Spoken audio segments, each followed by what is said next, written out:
Chapter 12, An Errand of Mercy. Owls, thought Ralph, as he clung to the Virginia creeper and filled his lungs with the cool night air that was such a relief after the stuffy drinking glass. I've always wanted to climb down this vine and explore the ground floor, he reminded himself grimly. And now I have to. Ralph had never before been outdoors beneath the moon and the stars. He felt small and frightened and alone. Slowly, paw over paw, he worked his way along the shoots and tendrils. An owl, uncomfortably close in a pine tree, hooted, and Ralph huddled shivering in the shadow of a leaf, aware that he was losing precious seconds. A night wind rattled the window, and the owl glided off across a parking lot. Ralph inched his way down the vine. It was a long, winding route full of detours to the ground floor window, which, to Ralph's relief, was open. Upon reaching the sill, Ralph leaped to the floor of the room in which 3 young men of college age were sleeping, 2 in beds and 1 in a sleeping bag on the floor.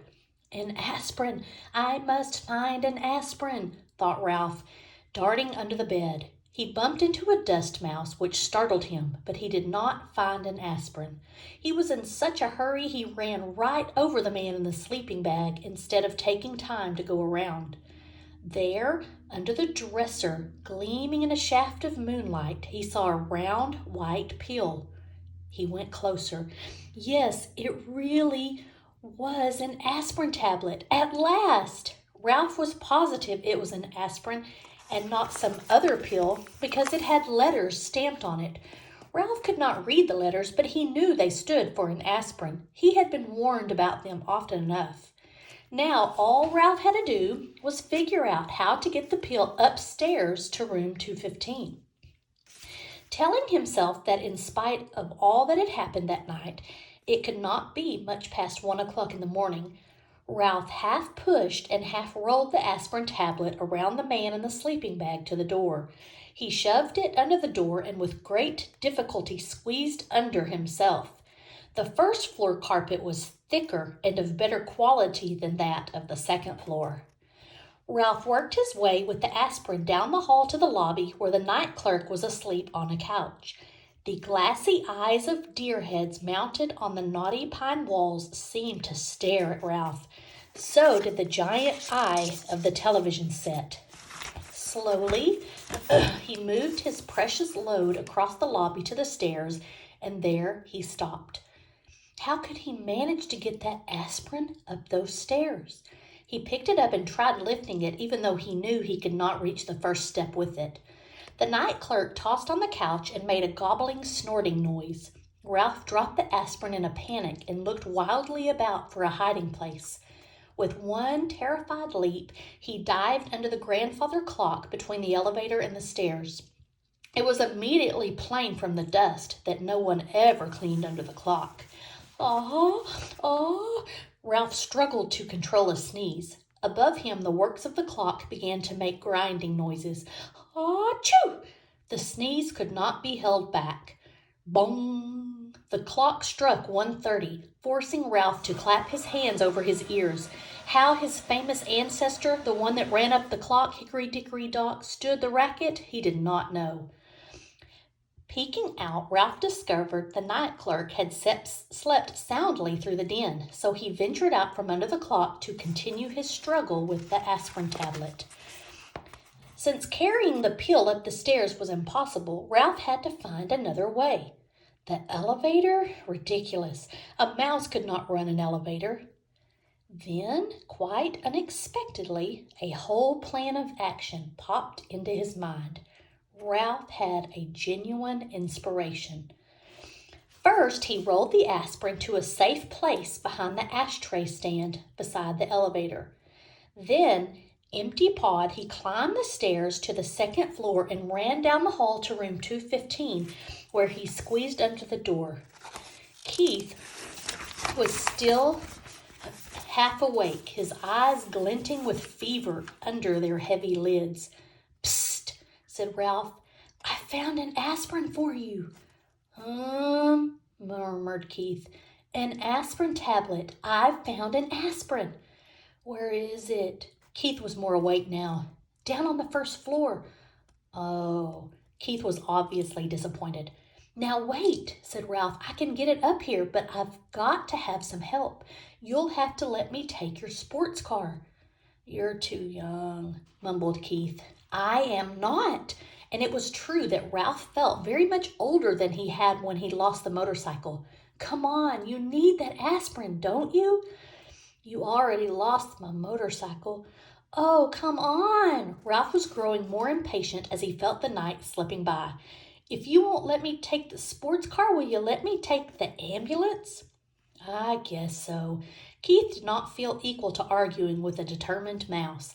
He picked up his ambulance from the bedside table and set it on the floor. Here. One more thing, said Ralph anxiously. Do you think you could manage to open the door for me? I know you feel terrible, but it is the last thing I'll ask. Honest.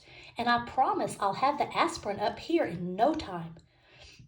Keith sighed, but he slid his feet out from under the sheet and, hanging on to the bedside table, reached over and opened the door.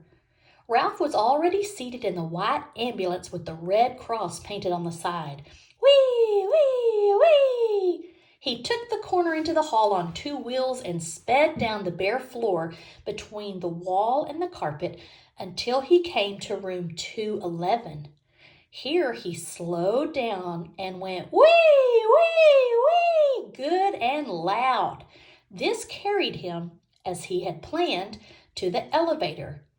It was a crucial moment. Now he would find out if his plan was going to work. The little dog in room 211 began to whimper and then to bark, just as Ralph had planned. In a moment the door opened and the man stumbled out with the little terrier in his arms. Oh, all right, he grumbled. I'll walk you. Shut up, will you?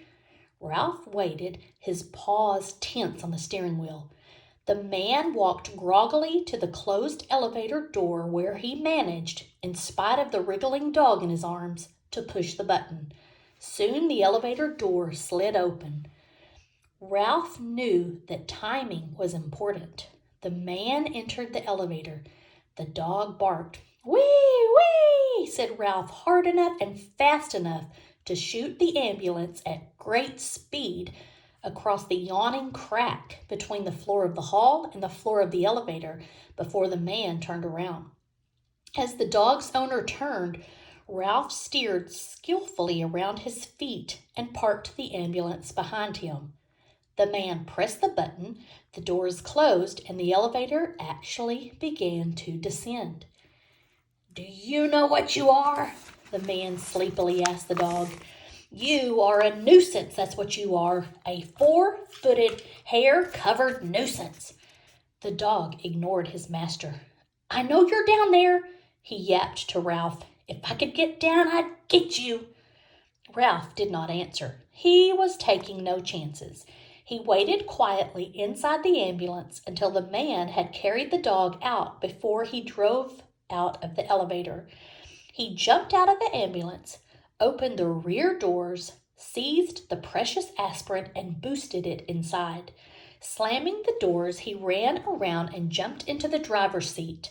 There was not an instant to lose. Whee! Whee! The ambulance moved toward the open elevator, but unfortunately, by this time, Ralph was slightly out of breath. The front wheels of the ambulance caught in the crack between the floor of the lobby and the floor of the elevator. The ambulance was stuck. Oh, no, thought Ralph. Not now. I can't fail now. Whee! Whee! He managed to gasp. The wheels spun, but the ambulance did not move. Ralph jumped out, put his shoulder to the rear of the vehicle, and pushed with all his strength. Nothing happened. In a moment, the man would be returning with his dog.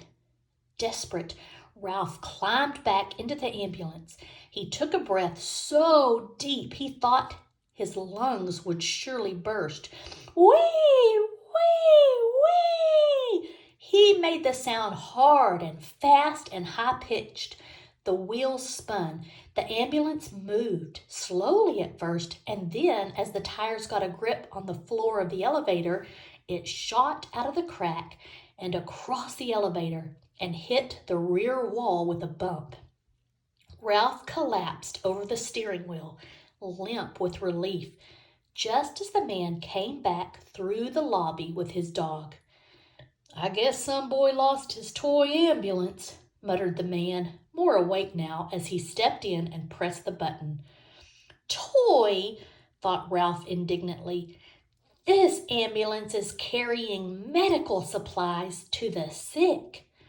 "Boy, my foot!" yapped the terrier. "It's that dastardly mouse. Let me down and I'll get him." Ralph did not try to answer. He was saving all his breath now to get the ambulance across that crack once more. The man slapped the dog lightly on the nose and said, "Be quiet. I took you outside, didn't I?" Fortunately, the elevator door stayed open behind the man as he walked out, so Ralph had no trouble driving the ambulance out and down the hall to room 215. The door had blown shut, but he did not care. He jumped out of the ambulance and ran around to the back, where he unloaded the aspirin, shoved it under the bedroom door, and squeezed under after it. "Hey, Keith, I've got it!" Ralph was filled with triumph. "I've brought you an aspirin."